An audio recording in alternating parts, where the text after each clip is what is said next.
Kamu menyadari bahwa waktumu, perhatianmu, kestabilan emosimu, hal-hal itu bukanlah sesuatu yang gratis. Itu adalah investasi, dan investasi membutuhkan kebijaksanaan. Sekarang, akses kepadamu tidak lagi diperoleh berdasarkan apa yang dulu kita miliki.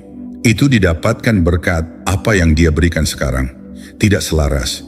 Inilah mengapa ketika Dia kembali, Dia merasakan jarak baru yang tidak bisa Dia jelaskan dengan tepat. Dia mungkin masih memiliki kenangan, masih merasakan keterikatan, masih percaya bahwa Dia memiliki tempat dalam hidupmu. Namun ia berhadapan dengan kenyataan yang sunyi. Kamu sudah menjadi bernilai secara emosional. Bukan dengan cara yang arogan, melainkan dengan cara yang disiplin, sama halnya dengan seseorang yang menjadi berharga ketika ia berhenti membuang energinya untuk hal-hal yang tidak mendatangkan kedamaian. Dan disitulah Herakles sangat cocok. Dia menggambarkan kehidupan dalam lingkaran kepedulian, dimulai dari diri sendiri sebagai pusatnya, kemudian bergerak keluar ke keluarga, komunitas, orang asing.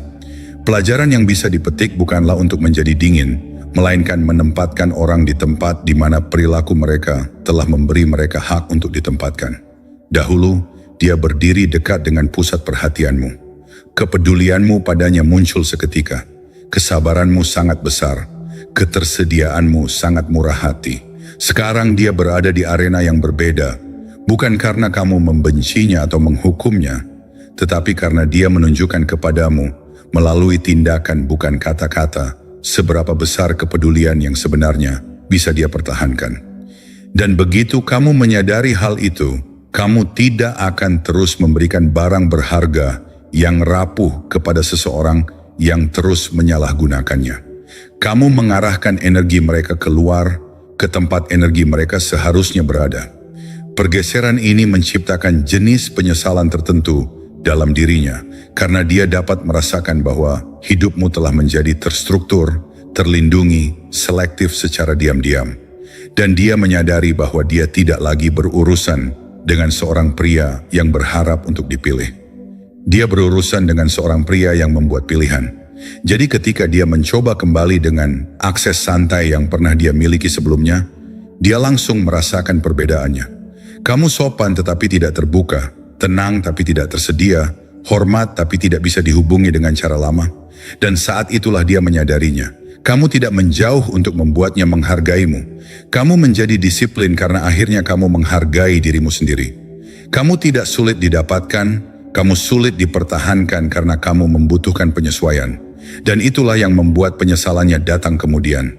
Dia tidak kehilangan pria yang membutuhkannya. Dia kehilangan seorang pria yang belajar bahwa ia lebih membutuhkan kedamaian daripada sejarah. Sebelum kita melanjutkan, luangkan waktu sejenak untuk merenungkan apa yang baru saja kamu dengar. Ini bukan tentang hukuman, ego, atau bermain peran. Ini tentang perubahan diam-diam yang terjadi ketika seorang pria akhirnya menyadari nilai dari keberadaannya sendiri. Kesadaran itu tidak diumumkan secara terang-terangan, tetapi mengubah segalanya di balik permukaan. Jika ini sesuai denganmu, tinggalkan komentar dan bagikan apa yang paling menonjol, atau cukup ketik, "Saya memilih keselarasan daripada sejarah." Terkadang menyebutkan perubahan tersebut adalah cara kamu sepenuhnya memasuki perubahan itu. Nomor 3, dia pikir waktu berpihak padanya. Salah satu kesalahan paling senyap dalam cinta adalah menganggap waktu tidak terbatas, bukan waktu kalender, tetapi waktu emosional. Saat di mana hati seseorang masih terbuka, kesabaran masih hangat, harapan masih hidup. Dia yakin dia memiliki banyak sekali hal itu. Dia berpikir dia bisa menunda keputusan, tetap ragu-ragu, membuatmu berada di zona abu-abu, dan kembali lagi nanti, seolah-olah tidak akan ada yang berubah. Dalam benaknya, kamu adalah sosok yang stabil, dapat diprediksi, selalu ada di latar belakang. Jadi dia ragu-ragu, dia mengeksplorasi pilihan lain, membiarkan semuanya berjalan apa adanya, atau mengatakan pada dirinya sendiri bahwa dia akan memikirkannya nanti. Mungkin dia tidak bermaksud menyakitimu, mungkin dia hanya bingung, namun kebingungan tidak menghapus dampaknya. Saat dia ragu-ragu, kamu mulai pulih. Penyembuhan itu berbahaya bagi orang yang mendapat manfaat dari keterikatanmu yang belum terselesaikan. Seorang pria yang belum sembuh menunggu, berharap, dan terlalu banyak berpikir. Orang yang sembuh menjadi jernih. Dia berhenti membenarkan ketidakkonsistenan. Dia berhenti mencari tanda-tanda. Dia membangun kehidupan yang tidak membutuhkan izin emosional. Pada awalnya, dia tidak menyadari perubahan tersebut. Penyembuhan tidak datang dengan sendirinya. Hal itu terwujud secara diam-diam dalam kebiasaan yang lebih baik, fokus yang lebih kuat, tujuan yang diperbarui, dan keheningan yang tidak lagi menyakitkan. Setiap hari ia menunda, kamu menjadi semakin sulit dijangkau, bukan karena dingin, tetapi karena keutuhan. Lalu dia menoleh ke belakang, mengharapkan versi dirimu yang dulu. Pria yang menjawab dengan cepat, yang memberi ruang bagi ketidakpastian, dan saat itulah semuanya terasa dampaknya. Waktu tidak mengawetkanmu, waktu telah mengubahmu. Dia pikir waktu berpihak padanya, tapi ternyata waktu berpihak padamu. Sembari dia menunggu momen yang sempurna, kamu menjadi utuh, dan dengan demikian, kamu melampauinya. Cleanthus membandingkan kehidupan dengan sebuah festival. Kamu datang berpartisipasi sepenuhnya, dan pergi ketika bagianmu selesai, tanpa rasa pahit atau kekacauan. Itulah yang kamu lakukan. Kamu tidak membuat drama, kamu hanya menyadari bahwa musim telah berakhir dan pergi dengan bermartabat. Itulah sebabnya penyesalannya datang terlambat. Dia berharap emosi akan membuatmu tetap terikat. Sebaliknya, kamu melanjutkan dengan baik, bukan karena marah, tetapi karena menghormati waktu. Jadi ketika dia mencoba kembali, bukan kebencian yang menghentikanmu, kamu sudah tidak lagi hidup dalam rentang waktu emosional yang sama. Dia datang dengan pola pikir kemarin, mengharapkan akses seperti kemarin, sementara kamu sudah hidup dalam disiplin masa depan. Penyesalan di kemudian hari adalah menyadari bahwa kamu punya waktu, tetapi menggunakannya dengan cara yang salah. Karena saat dia ragu-ragu, kamu sembuh. Nomor 4. Ketidakhadiran yang bergema lebih keras. Keheninganmu mengatakan lebih banyak daripada kehadiranmu, dan bukan karena kamu ingin menyampaikan pesan. Itu tersampaikan lebih banyak karena kamu berhenti menyediakan suara latar yang dulu membuat semuanya terasa normal. Saat kamu berada di sana, kamu menyerap ketegangan, mengisi bagian yang kosong, memberikan jaminan tanpa diminta, merespons dengan cukup cepat sehingga ketidakpastian tidak sempat berkembang. Dan seiring waktu, dia mulai menganggap konsistensimu sebagai sesuatu yang permanen. Lalu kamu terdiam. Tidak ada penjelasan panjang lebar, tidak ada kepergian yang dramatis, tidak ada paragraf marah yang dirancang untuk membuatnya merasa bersalah. Hanya keheningan. Dan keheningan memiliki kekuatan yang aneh. Ia tidak berdebat, tidak membela diri, tidak bernegosiasi. Benda itu hanya terletak di sana seperti cermin. Saat kamu membungkam suaramu, dia terpaksa duduk dengan suaranya sendiri. Dan saat itulah gema mulai terdengar. Pada awalnya dia mungkin merasa lega, mendapat ruang, dan terbebas dari keharusan untuk menanggapi. Namun, diam tidak berarti netral. Seiring berjalannya hari, pertanyaan itu terus terulang. Mengapa dia tidak bereaksi? Kebanyakan orang mengharapkan seorang pria untuk mengejar, untuk menanyakan kabar, untuk menuntut kejelasan, untuk menunjukkan emosi dengan cara yang menjaga ikatan tetap hidup. Ketika semua itu tidak terjadi, otak mulai mencari makna. Dan makna yang sering kali muncul adalah ini. Kamu tidak menghilang karena kamu lemah. Kau menghilang karena kau sudah selesai. Itulah yang membuat ketidakhadiran terasa lebih menggema. Dari luar tidak berisik, tetapi di dalam menjadi berisik. Setiap kali dia mencoba meraih versi dirimu yang dulu, yang selalu tersedia, pemaaf dan teguh, dia selalu menemui tembok ketenangan. Dan ketenangan lebih meresahkan daripada kemarahan, karena kemarahan membuktikan adanya keterikatan. Ketenangan menunjukkan penerimaan. Disinilah Chrysippus sangat cocok. Ia berpendapat bahwa harmoni adalah tatanan alamiah, dan bahwa konflik batin muncul dari penolakan terhadap realitas.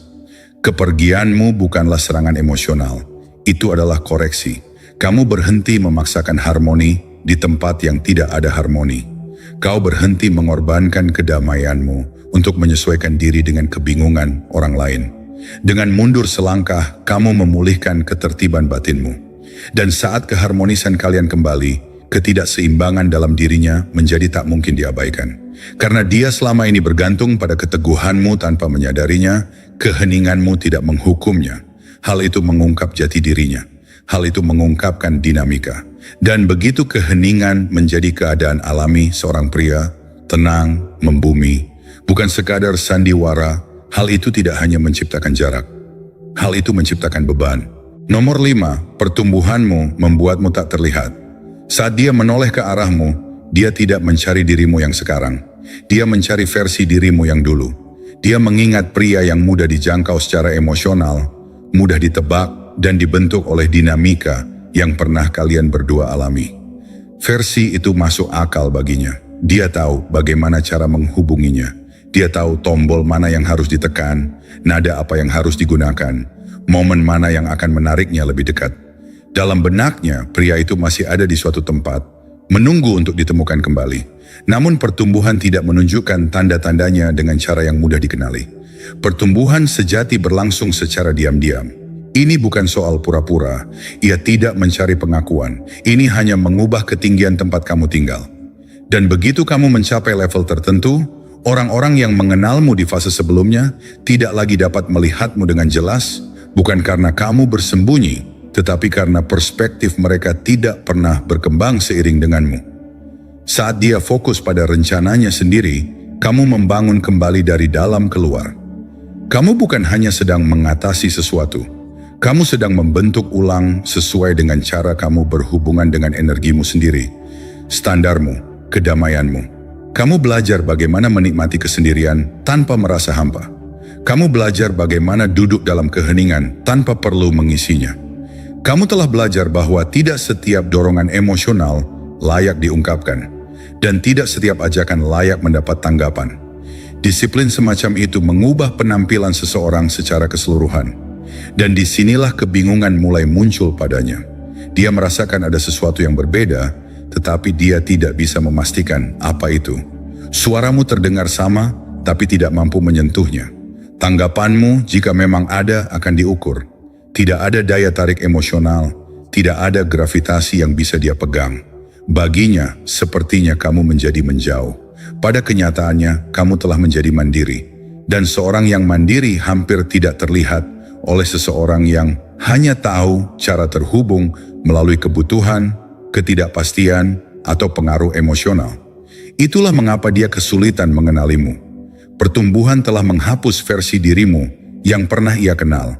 Tidak terhapus oleh amarah, tetapi digantikan dengan kejelasan. Kamu tidak lagi mengorek kondisi emosionalnya. Kamu tidak lagi bereaksi dengan cara yang membuatmu mudah dipahami. Kamu sudah melampaui kerangka berpikir yang dia gunakan untuk memahamimu. Posidonius sangat memahami pilihan semacam ini.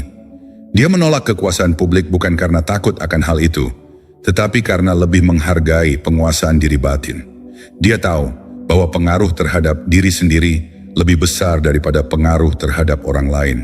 Dengan cara yang sama, kamu menolak kepulangannya bukan karena dendam, tetapi karena hal itu mengharuskanmu untuk meninggalkan tatanan batin yang telah kamu bangun dengan susah payah. Baginya, rasanya seperti kamu menghilang begitu saja. Namun kenyataannya lebih sederhana dan lebih meresahkan. Kamu tidak menghilang, kamu telah berevolusi. Dan begitu seseorang berevolusi melampaui tingkat emosional di mana orang terakhir kali mengenalnya, dia tidak perlu menjelaskan dirinya sendiri. Dia tidak perlu diakui. Kedamaian menjadi imbalannya. Dan perdamaian tidak membuat seseorang terlihat oleh semua orang. Hal itu hanya memperjelas bagi dirinya sendiri. Luangkan waktu sejenak untuk merenungkan gagasan itu sebelum kita melanjutkan. Bukan untuk menghakiminya, bukan untuk membelanya, tetapi untuk benar-benar merasakan perubahan yang ditunjukkannya. Pertumbuhan tidak selalu terlihat seperti gerakan. Terkadang itu tampak seperti keheningan yang tak bisa lagi dipaksakan. Dan ketika kamu menyadari bahwa kamu telah berubah sedemikian rupa, sehingga tidak lagi membutuhkan validasi, sesuatu yang halus akan terwujud. Renungkan bagian mana dari dirimu yang tidak lagi sesuai dengan kerangka lama, dan apa yang telah dikorbankan atau dilindungi dalam hidupmu. Jika ini sesuai dengan perasaanmu, tinggalkan komentar dan bagikan apa yang paling menarik perhatianmu, atau cukup ketik, kendali saya ada di dalam diri saya, di kolom komentar. Terkadang menyebutkan perubahan itu sendiri adalah cara kamu sepenuhnya mengklaimnya. Nomor 6, penyesalan membenci pria yang sudah tidak membutuhkannya lagi. Penyesalan tidak tumbuh dalam kekacauan, melainkan tumbuh dalam kontras. Dan tidak ada yang menciptakan kontras yang lebih tajam daripada seorang pria yang tidak lagi membutuhkan orang yang pernah mendefinisikan dunia emosionalnya.